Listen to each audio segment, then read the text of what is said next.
Hello mga kagrinhan, Mario Nadlaw. So guys, ang lamig dito ngayon. So may papakita ko sa inyo guys na hybrid natin. Isa lang yung mother natin, isa lang din yung pollen, pero marami po siyang form and color. Ayan, pinapakita ko to sa inyo guys para din ma-inspire din kayo na mag-crossbreed.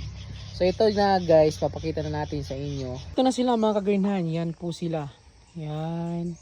Ito iba din po siya yung form niya, yung kulay niya. Ito din, iba din po yung kanyang color guys.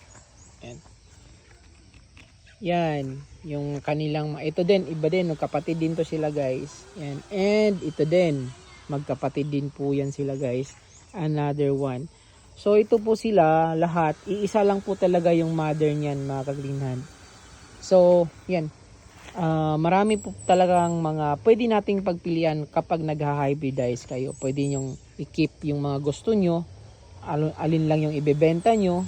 Yan. Pero matagal lang talaga yung paghihintay natin guys. Pero sulit naman pag ganito yung ilalabas niya. Ang dami pong pwede mong pagpilian soon. Yan. So yun lang mga kagrinhan. Magandang araw po. And God bless.